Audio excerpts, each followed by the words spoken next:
Welcome to the Activity Call Live. And now, our host, Andy Albright. Thank you, guys.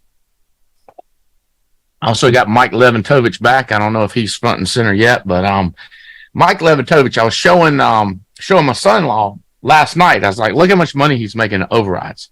And he's like, oh my God. Because like you're the number one override income earner right now in the alliance.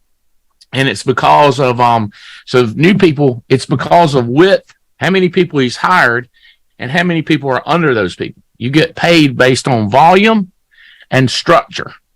And so today on this 59 minutes of coming at you intense, I want to kind of share with you Mike Lewantowicz's attitude and my attitude. I will say Mike is the second largest income override.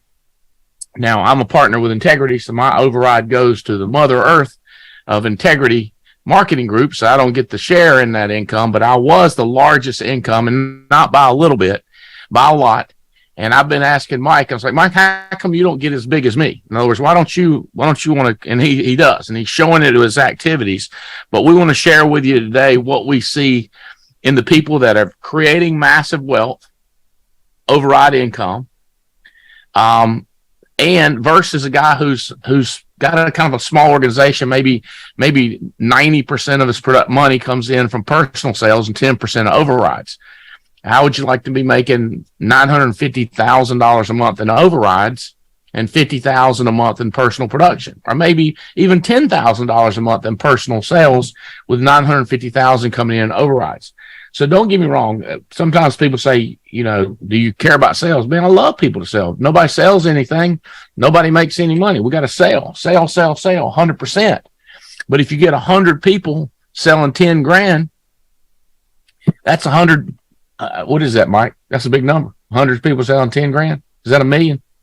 100 people selling 10 grand. That's 100,000 a month. That's 100,000. No, that's $1 million a month. Yeah. 100 people doing 10 100 grand. People selling 10 grand. Yeah. That's $1 million a month. You got a 10% spread. You're making $100,000 a month. Let me slow that down, people. 100 people selling 10,000. So I want to sell. I want 100 people selling 10,000. That's $1 million in premium coming in per month. If you average a 10% spread, you've got $100,000 of income coming in override income. So let's talk about a few things we talked about yesterday. One of the ones we talked about, or Wednesday, was urgency, desire, vision, traveling. So, Mike, what do you see from the people that you have in your organization that are growing the fastest? And who are they? Who's some that are growing fast? And what does it look like they're doing differently than other people are doing?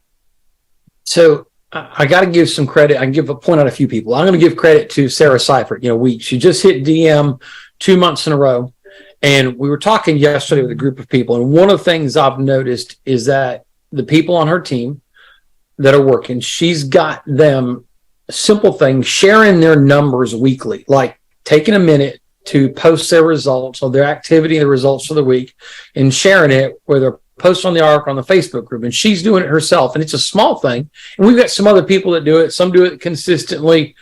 Some do it inconsistently. Some don't do it at all. We're nice to everybody. We're not mad if they don't. But when people do that, first of all, as a leader, I know that the person's looking at their own numbers. And then if we see their numbers, we can help make adjustments. But the fact that Sarah's got more of her people as a percentage of her business sharing their numbers means that I said, hey, how are you getting people to do this? She says, well, simple. I remind them and I text them and I ask them to do it on Saturday or Sunday, so it's out there. And so someone would say, well, I told them once they need to do it. And they think that's where leadership is. But the fact that Sarah is taking the time and caring to remind them and encourage them to do it. Does that mean everybody does it on her team? No. But more of the people that are in want to. So taking the time to say, okay, this is important. I need to remind them. I need to be patient even if they forgot. I need to be nice to them if they don't. But just the fact that she's doing it herself and encouraging them, it's a small thing. But what that tells me is it's a symptom of she cares about her business. She cares about the people. She's connecting with them, and she has a sense of urgency to do that. And so that's one, like, somebody can say, well, that's so small, it's so simple. I say, yeah, but she cares enough to do it and to do it consistently. And so it's just like, that was one little thing that stood out to me as we were talking with her yesterday. I'm posting that, Mike. I'm putting it on the WhatsApp, right? Will you post? I'm doing this on the agency management numbers. Will you post your numbers? Sad dog don't wag his own tail. What are your numbers? Post your numbers. So, because people want to be bragged on, they want to be recognized, and they want to be part of the team. They don't want to be left out. And, and it's like, and then I'll have some people say, well, I had a bad week, I don't want to share. I say, I appreciate you had a bad week, but if you're a top producer and you show that you're human, you make it more believable. And maybe you'll fight harder next week to have a good week to make up the fact that you look bad this week. And so I think if somebody could have a reason not to, but I'm like, hey, look, it helps in being real, and you're part of the show, and it gives credibility to what we're doing. It helps build our community when people do that. All right. So, that's one thing. I'll give you another thing. Jake and Ray Joseph. All right. Their business is growing. They found Sarah. Like, here's one thing. Jake texts me on, what was it? It was 4th of July. I was doing some work that morning because we spent so much time traveling. I just I got to get some work in. So I'm talking and texting, and it's like, hey, I found a guy I just talked to. I really like him. Can you make time to talk to him? He seems kind of crazy, but he seems kind of sharp. I'm not sure if he's BSing me. And so it was probably like 3:00 or 3:30. Noel and I had plans. We were heading out at 4, but I said, yeah, I got a few minutes here. So the fact that Jake, he has a sense of, okay, I think I've got someone good. I'm not quite sure. And he doesn't care that it's the 4th of July. He doesn't care if I might be busy. But he's like, I need help. And he's reaching up to me who's he thinks I've got some sense. So I guess I got to, I do. I mean, I don't mean to be bragging on myself. Okay, we have an organization. I know a little bit about discerning people. And so I said, yeah, I can do that. Go ahead, get me on the phone. And I trust Jacob's opinion because he's found some good people. And he says, I think I got a good one. I'm going to listen to him, and I'm going to figure out, how do I take 5 or 10 or 15 minutes? And now some people think, well, it's the 4th. He's with his family, and I don't want to bother him. It's like, okay, if you're here and you're listening, I've got a family and I've got a good life because I've learned to discern when to put time in my business and when not to. And I don't live this clean sheet of, well, today is the 4th, therefore I shall not do any work. And today is Monday, so I shall work for my 8 hours. And no, we've learned to weave in business and fun, which gives us the freedom that we've got. We don't have to live by some stupid man's rules that said, thou shalt work and thou shalt not work. So ask. And so be bold enough to get help, but believe that we can help. And when you find a good one, have a sense of urgency to act right now. And I don't know if we're going to get this guy to conference. I don't know if we're going to get him on board. But the fact that Jake is like, oh, I've got a good one. Let me get some help in discerning this. Jake's ego is not so big that he thinks he's got to do it all himself. He doesn't have an arrogance, but he has value of my time. He has value of the person he sees, and he has value on finding one more agent that could be good for his team. So that mindset is huge. So if you're new and you've not landed a good one, or if you've got 1 or 2 agents and you're talking to somebody and you think they're good, find the person in your hierarchy upline from you that's got some sense, it's got some wit that you think would be relatable or help you talk to this guy. Don't be what are they saying, this little light of mine, hide it under a bushel. No, I'm going to let it shine. Let it shine. Let somebody see this person. Get some feedback. So those are a couple people. Those are some things that they're doing that I think make a difference. I like it. So I'm gonna pop up. Well, I think I'm gonna pop up my screen.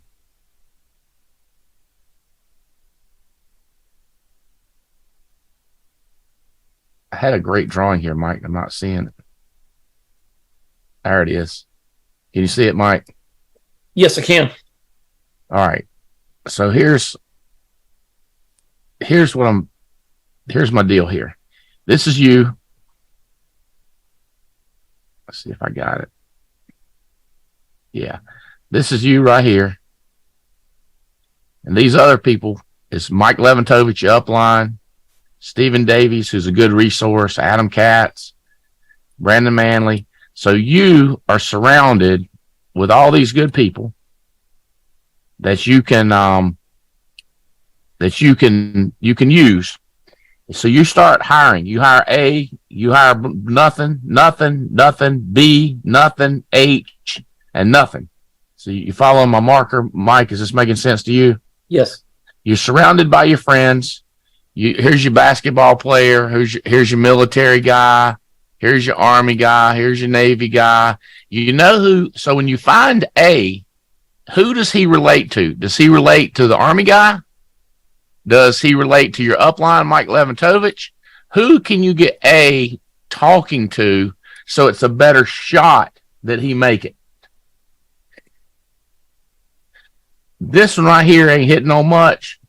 Yeah, you might try to get him to talk to somebody, but you probably, if he's not as quality as A, you're really trying to find this A and this B and this H, somebody that's got something in their background that makes sense to you, that he's done something. Like he graduated from University of Michigan with a good degree in engineering. Now, and some people say, well, you don't want to only work with people that got an engineering degree from Michigan. Well, I do only want to work with those type people, but because we have people that didn't go to Michigan, I got to work with them too. So you got to work with everybody, but if you have a person that's more qualified, you really want to be desperate. You got a guy right here. He's a sergeant major, military, got his engineering degree, got his psychology degree. Get him to Kevin Lewis. Get him to Jake Krause. Get him to Bell Krause. Get him to somebody that this military person will relate to. No matter who's offended, make it happen. This is the same thing you're saying, Mike. Yes. Find the quality of the person. Now, if this is you and you got this organization that you put together out here, and I don't know how much this whole organization is selling, but let's say this whole organization is not that good, but you've been working your butt off, and let's say you've spent $10,000 to build this organization. Okay, you've invested 10 grand to build this, running ads, giving away leads, flying to see people, versus you buying a house for $100,000 and renting this house out. What can you make off of this house? You know, I've done this example so many times. Let's say you're renting it out for $600 a month. Well, first of all, where did you get the $100K and $600 a month? So for this organization that you've put together, you're making $1,000 a month. Somehow, $50 here, $100 here, $300 here, but you're making you're making $1,000 a month. So here you're making $500 a month, and here you're making $1,000 a month. What would you rather have, $1,000 a month coming in or $500 a month? Well, here's the other question: is how much did you spend to get this $100,000 house? You spent $100,000. So now I can borrow the money. Well, that's no good, because if you borrow the money, you got house payments. You don't get to clear the whole $500. So here you're spending $10,000 all along. So then the question is, if Jay right here, if Jay tells you they got a great person and tells you their history, texts you about it, how crazy are you wanting to go talk to one more person? Because you could talk to that one more person and increase your $1,000 a month to $1,100 a month. So that's not much. Are you kidding me? That's 10% more money by getting one more person. So let's say you go from spending 10 grand to 12 grand to make 1,100. Do the math on that, people. Do the math on the value of one more person. Okay, I get it. You're having dinner. I get it. You're busy as hell. I get it. You hadn't been relaxed. Somebody down here, Jay down here calls you all excited, got a great person. Jay, first of all, thank you for calling Upline. And Jay, by the way, if you can't get your Upline, call somebody else. Call one of these other people over here. But one more person could increase your income. So what I think, Mike, is I think you and I see one more good person under Jake and Veray, and we lose her. We almost go into a frenzy. Oh my God, I got this great opportunity to have one more great person. And other people say like, oh God, he'll probably be a dud. I've had so many people. Look at these people. No good, no good, no good, no good, no good. I've had all these no goods. Why should I take a shot that it's going to be A or a B or a C or a J? Why should I take a shot with this one more person down here? Why should I go after this one more person? And I don't know if they lost their magic, like, the Bible says childlike faith. I don't know if they lost their spark, their pizzazz, their ambition. Maybe making that $1,000 a month, they've hit their ambition level, Mike. But I just feel like you see the urgency of one more person more than I see people worried about a house, Mike. My grandma's going to leave me this house. We're going to remodel it. And I'm like, what are you going to make off of that house? I mean, legitimately, grandma left my house fixer upper, or buy a house and flip it. I'm like, oh my God, comparing this. Anyway, what do you think about that, Mike? Is that? Yeah, it's the value of another person. And it's like the value, I guess, first to convince somebody the value of that, whether it's that extra $100 a month or $50 a month or whatever that might be. I mean, here's some of the piece of that value. So if Jay calls you with somebody down in that depth, first of all, maybe that person's going to be the next good agent. Maybe not, but it allows you to reinforce your relationship with Jay, and maybe Jay keeps going to keep looking for one more. So now you've got a tighter relationship with Jay. So when Jay hits an iceberg in their business and something happens and they're taking on water, maybe now Jay has got some more belief in your ability to help them. So I don't know where that value and that extra time, that relationship is going to pay off, is in finding one more or sustaining Jay or helping them out more. But which then strengthens, this is where we talk about, security through depth. But it's security through the relationships that we're taking the time to build, and relationships come through trust, and trust is a series of fulfilled commitments. And so when you say, Jay, hey, I'll be there, and yes, you can't be there for everything all the time, but when you can be there for some of these bigger moments, then there's more trust and there's more loyalty. So that's one element of the value there. I had somebody texted me this morning and said, man, I talked to this buddy, my friend or cousin or whatever it was, and I thought they were going to go, and it's like, and then now they're not, and they stopped. They didn't do what they said they were going to do. And I just said, look, believe in people, but don't believe people. And she's like, I'm starting to feel that all my friends and family are full of dookie. And it's like, well, I said, look, keep believing in them, but don't believe them until they do stuff. And so it's like, that's the one thing I've heard you say that, Andy, is don't stop believing in people. Don't lose that magical faith and belief in humankind and people. You've got to maintain that, and know that then the negative side is don't believe them. Don't believe them. Believe what they do. Don't believe what they say. Don't believe their intentions. Believe what they do, and know that not everybody's going to do it. And that's okay. But that's the next thing to remind yourself is, hey, just because you take this extra effort with one or two doesn't mean it's going to work out with those one or two. It's like you've got to take the long game sometimes.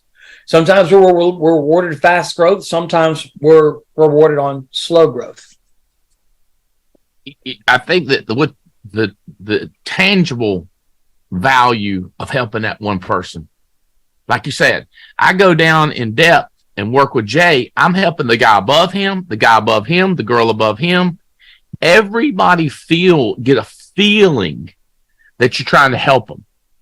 So if they stay around one more day, maybe somebody in the upline, because you made them feel good, find one more person in WIT.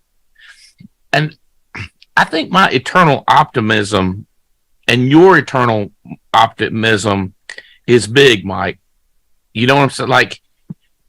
Like Chanel, I think she said, I mentioned this the other day. I don't remember it, but she's one of our recruiters or marketers. And I spent 2 days, hours of her traveling me on a jet saying, it's just hard to make chicken salad out of chicken poop. It's just hard to make a great basketball player out of a short, slow, overweight, old guy. It's just hard to do it. So when you're looking for a professional builder, a professional CEO to run a company like Mike Lewantowicz or Andy Riddle or Brandon Manley, when you're looking for somebody like that, the higher quality person that you talk to, the more likely they're going to do it. And she's brought me one guy. I want to say his name's Nick, but sometimes I call him Eric. I think it's Nick. This kid graduated with an accounting degree, played football 4 years, and has a job making good money, like really good money, 23 or 24 years old, but he wants something extra. Boom.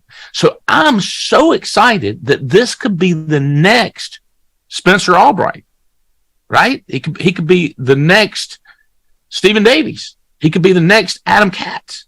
He's got all the traits. Like, he looks the part, like he could be the player.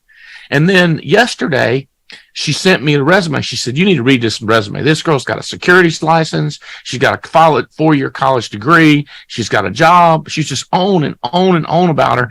So I was like, let me look at this resume. And like, this is like one of the next 3 calls I'm going to make when I get off this phone call. Cause I'm thinking, and she lives right here, like in Tampa or St. Pete.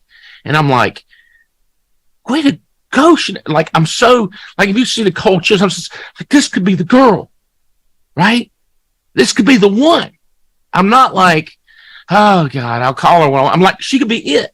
Now, if it was a terrible description of somebody, Mike, like this person's down and out, they don't have the money to get in class, they're poor mouthing it, oh, they're pitiful, but they need this business and they want this business. They really want it. I'm like, oh God, I don't want to talk to them. Or how about this? This person is absolutely against the business, but I want you to talk to them. I go, no, I'm not excited about that. It's going through. It'd be like fishing, and you there's nothing on the line, and you're pulling it in. You're not excited, but you keep doing it. But when something hits it, when that big fish, how about that fishing we were doing, Mike? Boys, y'all should have been. We was in Argentina last week. But these daggum eels, this long, put on. It's crazy. Look like alien animals. We put them on a hook. Well, we didn't put them on a hook. The guide put them on the hook. You throw them out there, man. When they hit it, boom! God, the energy and enthusiasm of the bigger the strike. Does that make any sense, Mike? Like when you have an agent that you think has a shot, you get more excited. Yeah, when we were there fishing, we would cast in. We found the guide helped us find a spot, right? And so we start casting, and the line would hit the water. We would have a bite or a fish on within 3 to 5 seconds, and it was just like boom. And we'd either hook them and reel them in, or maybe we think they'd be on, reel them in, and it was just like we'd literally reel the fish in. We were catching and releasing because they didn't want us to keep unless they were over 5 pounds, but we were getting these 3.5, 3-pound bass, or I'm sorry, like a bass, but a golden trout, I guess. I forget what their name is down there. But we were at a point where it was so fun. You know, we had some spots where we're dead, but once they were catching, I was like, I didn't want to stop. I think, you know, Cousin Blair were like, Bo, you won't stop. I was like, I know I won't stop because this is fun. It's like when you're catching, it's like you don't want to stop. And when there's hope that you can catch, you see everybody else catch, you want to keep going. But it's almost like, so there were some times that were dull, but once it's happened, it's like, oh my gosh, let's keep going. So yeah, I think you were trying to show a picture. I don't think it was like when you get your filter, it doesn't come in on the. Yeah, I can't get it. I sent it to, I should have told him to put that up. But here's the thing. Remember when they hit Mike and we went, it's a little one. Or I ain't getting no bites, just pull it in. It's kind of the same thing when you spend that money with the ZipRecruiter, or what's another one y'all use? Some people use Indeed. Indeed. You just baiting a hook, but you can tell by the bite. You can tell, you know, how big are they? Like, and I got my criteria. I call it Alliance Aiden or Alliance Alley. I know what I'm looking for when they answer the advertisement, and my enthusiasm, my focus, my intensity triples, 10x's. There we go. Look at that, Mike. My intensity goes through the roof when I see, when I feel it. So like the girl's name is Samantha, but they call her Sam. And so I'm like, I'm going to call her, you know, and it's like, it's on my mind. And I got to get a call back into this Nick, make sure that he's coming to family reunion because he could be the one.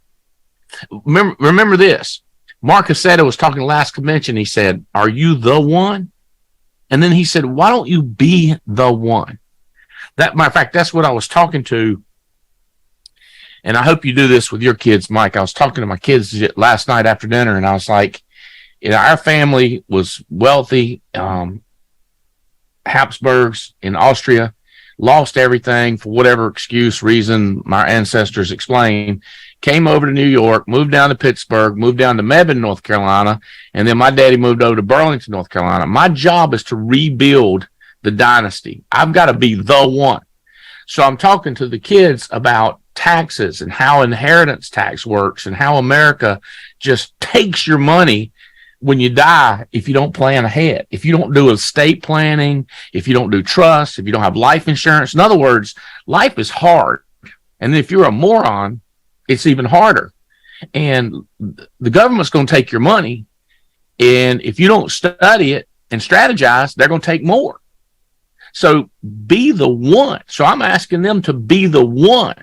Like the one that takes everything I've done and then builds on top of it.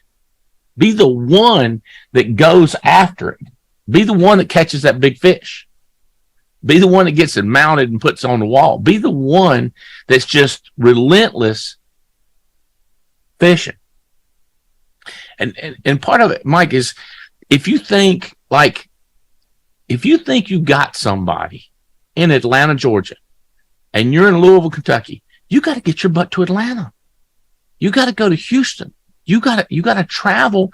And it's that sacrifice of going out there to people. Like if I go to a person in Houston and I invite them to Miami, it's more likely than I go, hey, I'm already in Florida. Could you fly to Miami? But if I go to see them and I invest all that money, there's a reciprocity feeling that you put in them that they feel like they got to pay back. Now, if they're the kind of person that lets you spend the money and they have no reciprocity, they have no gratitude, well, you know what you're dealing with. You kind of got another dud problem right there. Make sense, Mike? Yeah. And so and then I think that's the next thing is, hey, so when you do travel to serve the one person, the reminder there is, okay, now be a smart business owner. You know, you're going for one, but let's go bet on two or three. And so if you know you're going and you're planning ahead, are you running ads in the same place to find one more there? And are you letting other people on your team know, I'm going to be here who else do you have that's there? And so I think, recent thing for me, we talked about having that meeting in Atlanta before we took off for Argentina. And I was talking to somebody 3 days before. It was the Wednesday before we went, and it's in depth in the lake. And I just said, hey, I'm going to be in Atlanta. Who do you know that's in Atlanta? And this guy's over in Louisiana. And he's like, oh, well, I'm from Atlanta. I'm going to be moving back there. And by the way, you need to talk to my buddy. He's a former NFL player. And so can you get him on the phone with me? He had him on the phone with me that Thursday. And he's like, well, I don't know if I can make it. I'm at this other conference. I would love to introduce you to my buddy, Andy. We're going to be doing this quick meeting. He's like, can I bring my mom? Sure. And so we touched base on Friday. And again, there was one more that we had there in Atlanta, just because I said, okay, we're going to be here, and let me make sure I've got multiple legs. And in that small meeting, I think I had 4 legs there, because not just because I went there for one, but because I was intentional about saying, okay, who else can I make aware that I'm going to be here and leverage this time while I'm there? So whether it's running an ad or talking to other people on your team, I'm going to be in this city. So yes, go to serve, go to look for reciprocity. And then some people say, well, what do I do when I'm there? Some people are like, okay, so when I'm there, what should I do? Well, is the person already good at selling? Okay, well, maybe you spend time just building a relationship and talking more about who do they know and building. Well, if they suck at selling, but you think they can recruit, maybe you spend some time doing a dial session with them. Maybe you do go out in the field with them. Have a meal with them. Have you met their kids? Whatever that is, but now it's just like when you're there, be all in. And you could make time for some fun if there's something fun to do there, but certainly be all in on what we're doing, spending time business-wise while you're there, and be focused. I think because then you set an example of what your work ethic is. I think don't teach a sermon, show them a sermon. You don't want to go there and say, here, I'm here to watch you dial. It's no, how about you dial? Or how about you're doing the interviews, and let them see your taillights as you're there with them. Those are some of the things that as you're out working with people. All right. So I'm going to come back and say the same thing. This is you, and you worked through B, you hired B, he hired C, and C's in Nashville. What you need to do is spend you need to go see this person in Nashville. You need to go see C. But what you need to do is try to put in 1, 2, 3 more legs. So maybe spend $1,000 or $2,000 or $500, whatever you got to do to try to hire 3 more people direct to you in Nashville, so that when you go with Nashville, you're dealing with 4 legs. Now, look here. If C has hired 4 more people in Nashville, now you've got 1 leg. C, it's actually B because B leads to C, but C is 1 leg of yours. You're working with all 4 of these people. You're working with your 3 new people, and you're working with C. And if you can, take B with you. Take B with you down here. But if he don't want to go, you go down there anyway. Now, over here in Atlanta, you hired H. H hired I. You need to go talk to I for sure. He's in Atlanta. Hire some more people in Atlanta. Spend the money. You're making enough money right here off of H. Take that money you're spending.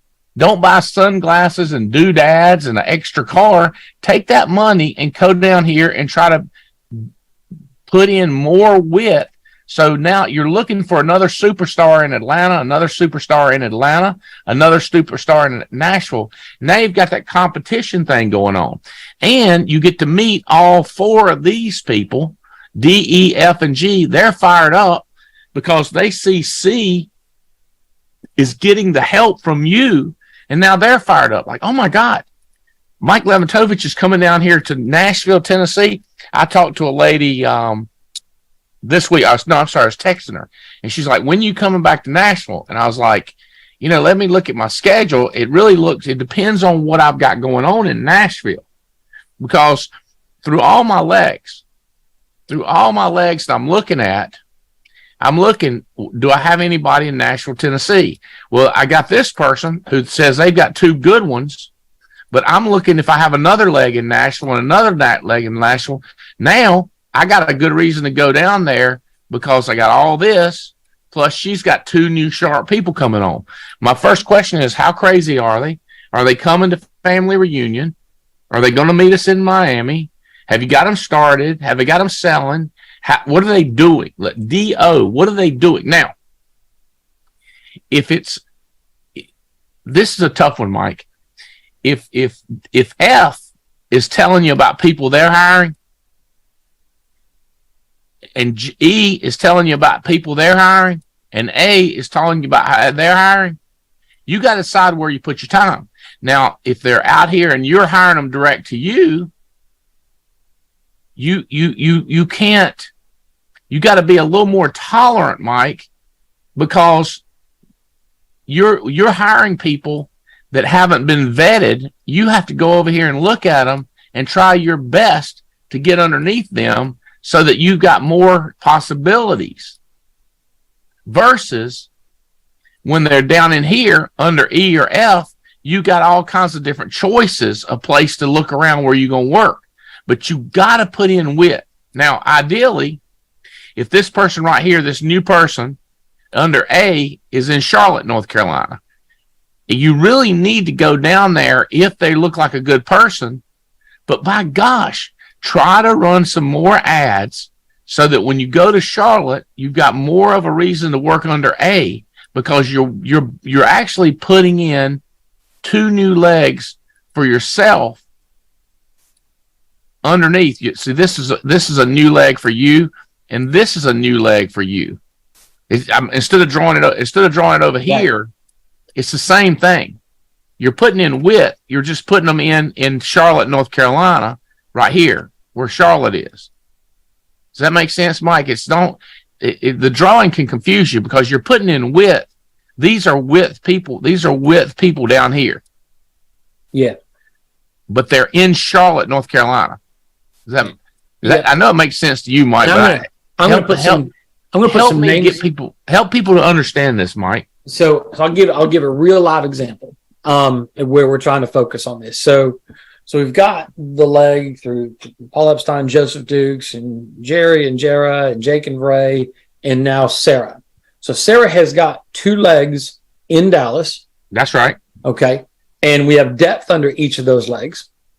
And so I know that Noel's been out there, Jake's been out there, Sarah's been out there, Joseph, but we're planning for the future. So now I know that Joseph's got a time to go back. So my coaching to Joseph is, Joseph, when you're there, yes, you're serving down in this tap route, and make sure you got more legs to work with while you're there.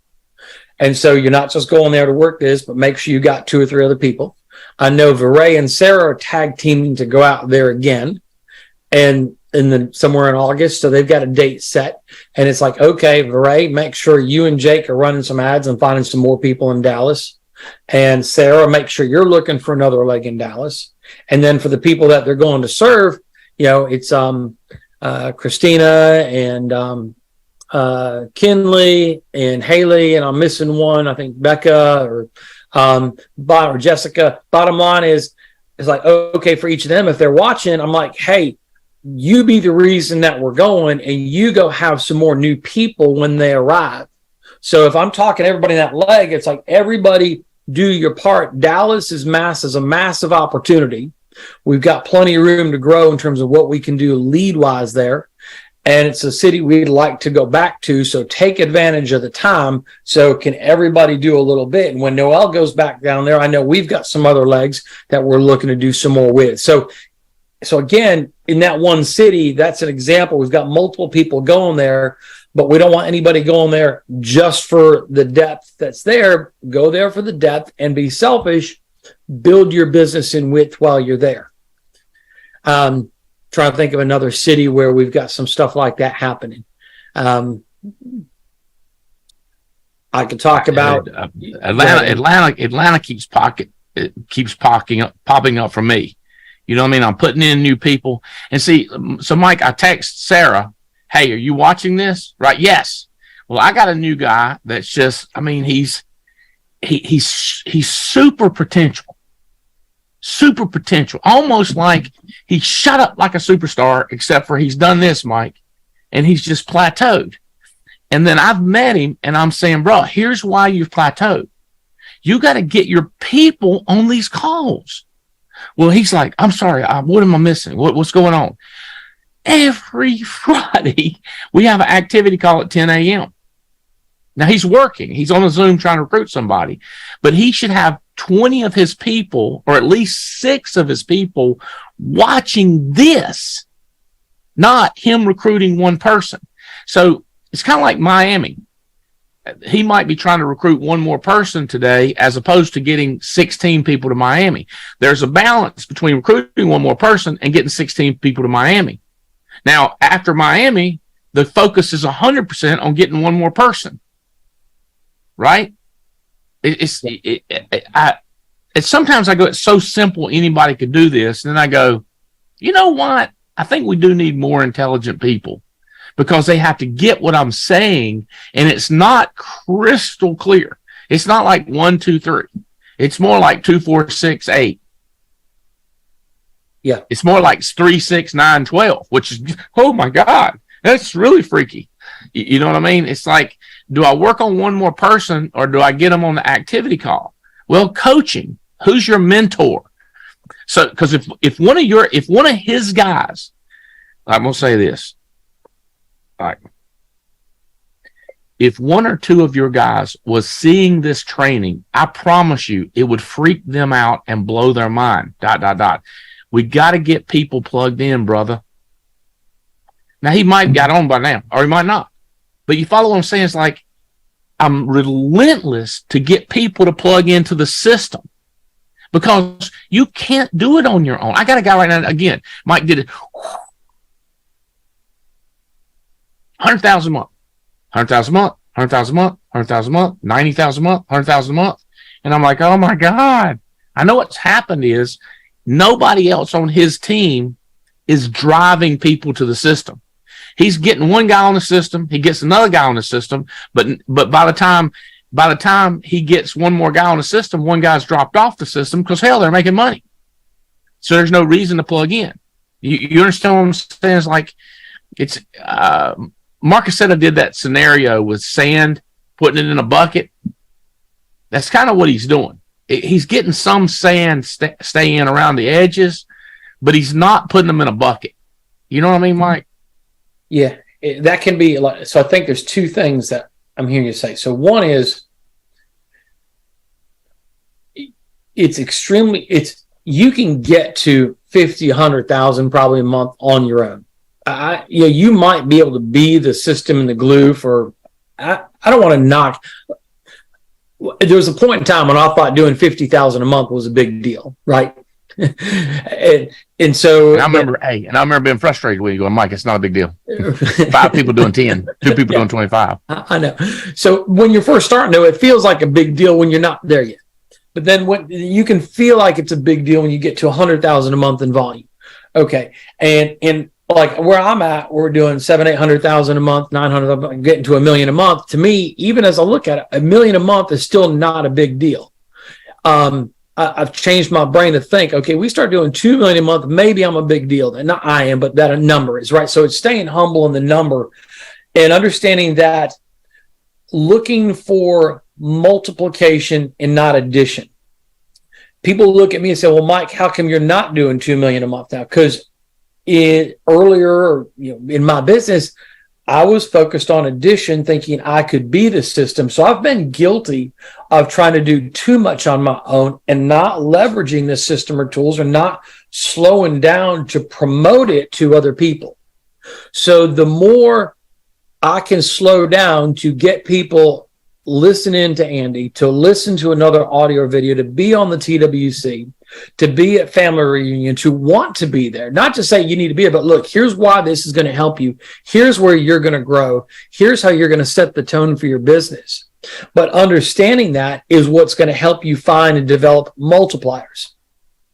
And if you can find, when you find multipliers, now in the process, you're going to find a lot of adders, people that are going to add because they're creating volume and selling. And there's value in that. So to be clear, when I say this, we value adders, we value multipliers, but a multiplier is more valuable. And so when someone says, hey, I'm looking to sell and recruit and build and figure this out and play at a high level, all the more reason for them to understand why these tools are important to them, and setting the example and using them is what's going to allow them to train multitudes and grow faster. So the sense of urgency on helping people understand that, or when you find someone that's thinking, hey, yes, I have a vision to build something big, when somebody's showing that aspiration, all the more reason. Certainly for a salesperson, yes, there's a reason too. With the training that we have coming up in Miami, it is going to be massive to learn from an Eric Belair or a Kevin Lewis, or to be around our carriers. It's incredibly massive for someone to be there, especially if they're new to us, they've not seen all this. Get me wrong, it's massive. But for you as a multiplier, you might think, well, shoot, I've got this. I can teach my people this. I said, that's where the moment you start thinking that is probably where your growth is going to slow down. Let's see if Steve's going to pull this up. So I want to show you exactly what I texted this guy. I don't know if Handy can keep it up. Candy, can you pull up those pics I just sent you, those two? Yes, sir. I'm working on it. All right. While he's working on that, Andy, there's one other thing I think you and I mentioned in conversation, and Jake mentioned it to me that you'd shared it with him and Ray when you were in Albuquerque last, and that's the value of being nice to someone that's sharp, even if they're not providing immediate results. Like, I think sometimes we can see somebody where we see the potential in a person, and they kind of are leaning forward and they're having a conversation. Maybe they start to do something, but then they're really not doing much. And we can get frustrated. The human nature is, oh my gosh, why aren't they doing this? And maybe there's something we can't see, a timing issue, something going on, whatever it is. And so as a leader, we're like, why do I want to spend time talking? We get irritated and mad in whether we ignore that person or subconsciously we start doing things kind of mean or, passive aggressive to them, whether we realize it or not. We devalue them and we just stop talking to them. Whereas if we'll just be nice, not every day, whether it's 90 days, every 2 months, somehow the seed might germinate 12 months, a year later, 6 months, 2 years later. And we've got stories like that of people that we've just been nice to, that were good people, that have suddenly, boom, popped up because the timing was right. And even though we might have been frustrated because our initial effort gave us nothing on that result, but more things have happened. And then now, boom, all of a sudden, they're ready to roll. So there's people like that. As a leader, I guess I'd want someone to know that. I've got an example right now where somebody I've been really nice to over the last year led me to a couple people, and not much has happened. He texted me Monday, hey, something's changed. I need to do something. We started talking, and him and his wife are going to be in Miami. And it looks like they're real serious about moving now. But had we not just been nice and kept in touch, and even when he didn't respond to my text, I was irritated, but I didn't show my irritation toward him. I just kept being nice, believing in it. So you pop those up for a minute. Pop those back up real quick, if you will, Handy. I want you to say, I just said, are you watching? I just said, are you watching? And he says, sorry, I missed the Zoom. I'm still on the Zoom. So he's working. I said, Dub, my activity call every Friday. I got my, little smiley face, my little heart, because I don't want anybody mad. And then I sent him the actual link, and I said, Mike's making $85,000 a month, and that overrides. And this is while we're doing the meeting. I'm sending this. Okay, this is at 10:21 a.m. So it's while we're doing the meeting, right? All of a sudden, if you see one or two of your guys seeing this training, I promise you, it freak them out and blow their mind, because we would tell them. So can you bring the new one, the next one? He's bringing the next one up. Watch this. Here it comes. I want you to see his response. I wasn't mad at him, and I'm feeling for him that it's his opportunity. You can take down the other two. There it is. Okay. So here he goes. He puts a heart. I give him a little kissy. He says, oh my gosh, I have to get my people on this call. I'll get my people plugged in. Now, this guy's super smart, Mike. He's not a dum-dum. He's not a jerk. And I have high expectations of him. This guy's, he's making big money. I mean, he's making great money with us. One of our most successful people, but he's new to the system and he don't understand the power of getting everybody on the same conference call. We're a Mike Lewantowicz. I had one leader. He's got speakers talking on a conference call that overlapped mine. And the people he's got speaking, Mike, ain't making $2,000 a month in overrides. And I love everybody. But if I got a Mike Lewantowicz, a Stephen Davies, a Andy Riddle, a Adam Katz, a Marcus Richardson to put in front of them, and this leader has nobody making that kind of money, and all he's getting them around is people. Matter of fact, I mean, sometimes they got one guy, you get the idea. It's confusing if you try to do, look, if I only had myself talking and I didn't have Mike Lewantowicz preaching, teaching, Davies preaching, it wouldn't be as powerful. Does that make sense, Mike? I like the part where he said, oh my gosh, I got to get on. I got to get my people on. Well, then I got to tell him. And this weekend, I'm going to get him around next and say, buddy, here's how I got rich. Here's how I got way more than $100,000 a month coming in overrides. Because I get people to plug into this and then I back off. I start working on something else. I go to the next person. I get one dadgum person, Mike, on the conference call. Is that text? I mean, it's just right in front of your eyes. Just happened. He's probably on it by now. Yeah. Yeah. Hey, we all need, I think, several things. We all need to be reminded. We need it explained. It's like but being nice. Like, I think there's so many elements of that. Okay. You thinking of someone that probably needs to be here. They're not. You remind them. You're nice about it. You're paying attention to how they respond. Because he could have responded differently, and then you might pick up the phone. Obviously, you're texting out, because I know some people would have been like, oh, he wasn't on. I'm going to ignore him from now on, or I'm going to chew him out. I'm going to show him how mad I am. It's like, no, because I think so now it's like, I'm curious, what would you say or do, Andy, let's say he hadn't responded that way. What do you do next? Let's say he had just played the other direction. So you got a lot of different options to go. You could, hey man, no big deal. We'll talk about it later. What if he said, hey man, I'll catch it on I'll catch a recording of it. I'd say, cool, man, we'll chat later. Cause I can't emotionally get into an emotional conference call or emotional texting with somebody, cause I'm focused on working with you. Don't get me wrong. I was distracted for a second sending him that, right? But yeah. I can't get into an emotional call with it. I might say something like, hey man, no worries. We'll talk later. Hey man, I can't wait to see you at family reunion. It's going to be exciting. I'm going to blow it off, but I'm going to come back to it and try to talk to him and say, bro, listen, if I did everything myself, in other words, I try to pitch him on using the TWC, the product call, the activity call. I was just pitching somebody on using Gina Hawks, Ivy Wilson, and Kim Clark. They're the ladies that specialize in Medicare. I was just pitching them on it on text. First, I was on the phone with her, and she's like, well, we're not doing this. I was like, look, you got to take advantage of what we're a part of. Selling the system. System's no good if you don't follow the system. Yeah. Those metro trains or whatever you call them, in New York, and where was we just on one at? Some other country we were in. Oh, Ireland. We were in Ireland. No. We were in Germany. Me and Gina Hawks and Theo and Brandon and Haley, we wanted to go see this concentration camp. And we said, we want a private driver. We'll pay for it. And the guy was like, our public transportation system is incredible.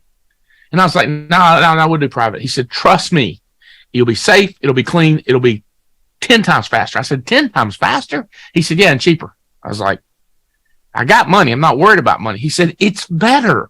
Not cheap. It's cheaper, but it's better. And I was like, all right. And we walked like 100 yards, Mike, went on this bus, went on this other bus. A train, another train, then a bus. And we were there and it was crazy. Like 16, 20 minutes. It would have took us an hour to get there in a car. But if you don't use what's created, the government spent all this money for it. If you don't use it, to take advantage of it. Mike, you do the TWC. Your wife does the TWC. You've got Joe Dukes doing a TWC. You did all this effort to get it set up. But if people don't use the metro system, train system, if they don't use the connections, it's no value to it. It's like the trip that we got coming up. If you're not telling people about it and trying to help them win the trip, the benefit is not, listen, Mike, the benefit of the trip is not to have you and Noel go on a free trip. That is not the big value. The big value is you trying to get 100 people trying to win the trip, creating massive overrides. Does that make sense? The system, trips, conference calls. I think right there, I bet you, Andy, as sad as I am to say this, I'm willing to bet that most people don't understand the value of the trip. I'm glad you brought that up, because I think some people think, oh, the trip is for me to win. And yes, it is. But I want to say that again. I want to recap and say it differently. Yeah, it is for you to win, but it's for you to help build your business and attract more people. We didn't do it just because we got so much money we don't know what to do with. We're going to give it away. No, it's an investment in building a bigger business. And the crazy thing is for me, I don't have to pay to leverage that investment, but I have to spend time reaping the harvest of that investment, and I have to educate people on it.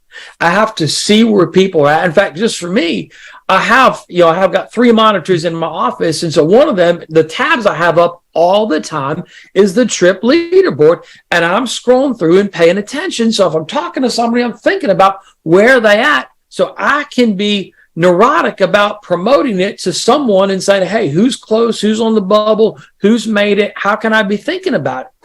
And so that's another piece where, can you get neurotic about using some elements of the system that maybe you're not? And so many people think, is it bad to be neurotic? No. It's kind of like that Stop It video. It's like, well, wash your hands. That's not so bad. Talking about the trip, that's not a bad thing to be neurotic about. Looking at your bank account, that's okay too. But yeah, I think there's people that don't get that. As much as, it's just we haven't maybe trained people on it. We talk about the trip sometimes, but not as a leader, why it's powerful. Mike, a new guy direct to me. I've been talking to him for, I think 5 years, maybe longer. He's goofed around with some other companies and find out there's no support, no system. He just texted me, said, I got 5 on your Zoom right now. I'm like, ooh. What would I rather have him do? On the phone trying to get one more person right now, or having 5 people watch you and me? Like right now, I wish he'd had that. As soon as this is over, I want him getting one more person.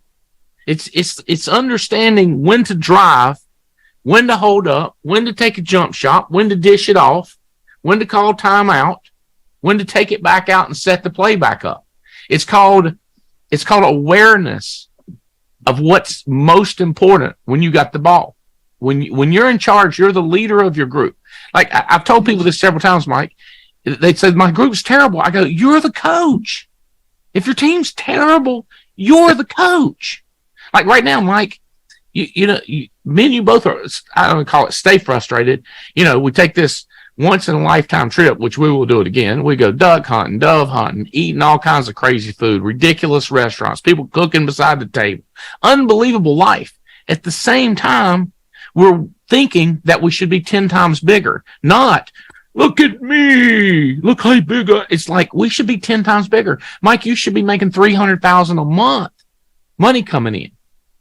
And and I know the secret to you getting to 300,000 is Joe Dukes, Jake and Beret, Jara, Alara, these people deciding that they're going to push every ounce toward the system.